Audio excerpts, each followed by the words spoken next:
बिस्मिल्लाहिर्रहमानिर्रहीम। अस्सलामुअलैकुम दोस्तों, मैं ठीक हूँ। उम्मीद करती हूँ कि आप भी ठीक होगे।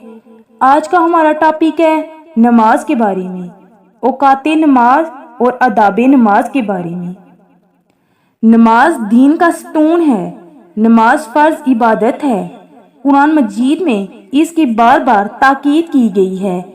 इरशाद बारी ताला है, बेशक नमाज मोमिनों पर वक्त की पाबंदी के साथ फर्ज की गई है। बेशक नमाज हर मुसलमान मर्द औरत पर फर्ज है। नमाज के बारे में हमारे प्यारे नबी हजरत मोहम्मद सल्लल्लाहु अलैहि वसल्लम का इरशाद मुबारक है, नमाज मेरी आंखों की ठंडक है।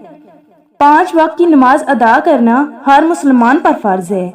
अल्लाह ताला ने नमाजों के औकात भी मुकर्रर कर दिए हैं ताकि हम वक्त पर नमाज अदा करें और नज़्म ज़ब्त और वक्त की पाबंदी के आदी हो जाएं। बेशक नमाजों के नाम ये हैं: नमाज फजर, नमाज जोहर, नमाज असर, नमाज मगरिब और नमाज इशा।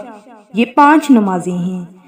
नमाज फजर का वक्त सुबह सादिक से सूरज निकलने तक का है।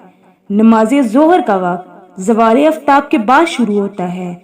नमाज असर का वक्त जोहर का वक्त खत्म होने से लेकर सूरज के गुरूब होने से पहले तक का है। नमाज मगरिब का वक्त सूरज गुरूब होने से शुरू हो जाता है। नमाज इशा का वक्त नमाज मगरिब का वक्त खत्म होने से सुबह सादिक तक रहता है। बेशक आदाबे नमाज, नमाज अदा करने के लिए जिन बातों का ख्याल रखना जरूरी है वो ये हैं: नंबर 1, नमाज में हम अल्लाह ताला से मुखातिब होते हैं, लिहाजा हमें निहायत अदब और एहतराम के साथ नमाज अदा करनी चाहिए। नंबर 2, नमाज अदा करने के दौरान ध्यान अल्लाह ताला की तरफ होना चाहिए। नंबर 3, नमाज आजिज़ी और इनकसारी के साथ पढ़नी चाहिए। नंबर 4, नमाज इत्मीनान सुकून से अदा करनी चाहिए और जल्दबाजी से बचना चाहिए।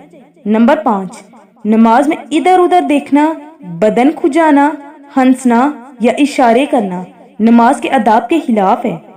नंबर 6, नमाज अदा करने के लिए बदन और कपड़ों का पाक होना जरूरी है।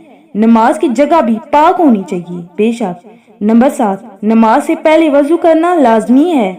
वजू के बगैर नमाज नहीं होती। बेशक नंबर 8, नमाज अदा करते वक्त रूह खाना काबा की तरफ होना चाहिए।